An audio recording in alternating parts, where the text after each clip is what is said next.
what we got here is like a 2-month-old wool Berber and too big of a dog that's gone throughout this rather palatial size home doing this. Some of these we can just trim, you'll never know, but one like this where you can see this big gap, you're better off taking your trusty glue gun. Kind of wish I had a thinner nozzle on here, but for this one it's actually working out good. Yeah, I'll get a shot of that. There we go. It's kind of flat, but you got to kind of work quick. Basically, you want to put a little dab as deep as you can. Come on, glue gun. Can you see that? Yep. It's a little dab. You always get a little trail off of there. Get that trail off, and then take the yarns and try and. This one's such a crazy pattern. It's not that crucial, like a real fine symmetrical Berber. Just start pushing it in. Don't get it on your finger. That stuff's hot. And I always give it a pop into the backing. Put my finger over it and pull it out. And that one didn't quite work. Try it again. And the trick is to let it sit there for a second while that glue hardens up. And that was when it fell off. If you give it a minute or two before you vacuum, so you can see the backing there, see the bald spot.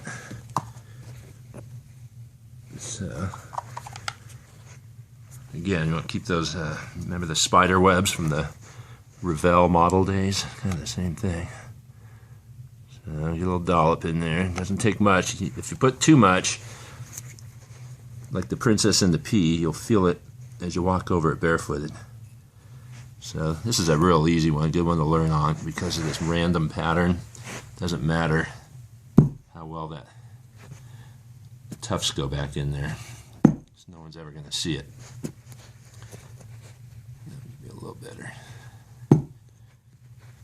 Poking it into the backing is the key. One like this we could probably cut off, but I'm going to show off here. Yeah, this is a new house for an old customer that Mark got to come along with today. Doing the ride along. Doing the ride along. He's going to end up working his butt off. There's far more here than I expected. The dog's been really making a mess. Besides tearing up the carpet, he's pooping and puking all over the place. Brand new home. No one would ever see that. That one's done. We have some more around here. Really, I already got the ones in the hall. Little one right here. Also, you can see there's stuff all over this carpet because the interior decorator told him to use a vacuum without a brush roll beater bar. So it's been down 2 months. We're going to be the first ones to vacuum the whole house. First ones to snag the rug and ruin it. So if I see Mark running down the driveway, see you later, man. back to Minnesota. Going into the snow. I was never here. One room of this carpet probably costs more than your old house back there. Yep. That's pretty easy. Seriously. Yeah. A room of this is probably like $6,000-7,000 for this one room. I'm not saying you live in a house that cheap, but by the time you looked at this whole house. Yep. I had one that was wall to wall. Show the view of it. Yeah, we'll get a little. This is partial of the ranch. If you see that, that's slate on the roof, guys.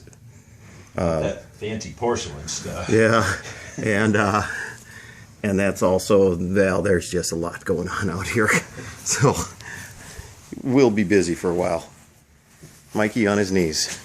Here's one. I'm not taking it off with a freshie. Vacuum that up. You would have used a scissors normally. Yeah, but my kids probably took it home with them. So he's giving himself a haircut and a trim. Taking care of the sideburns, the beard. Here's a good one. Look at this one. It's like a house plant.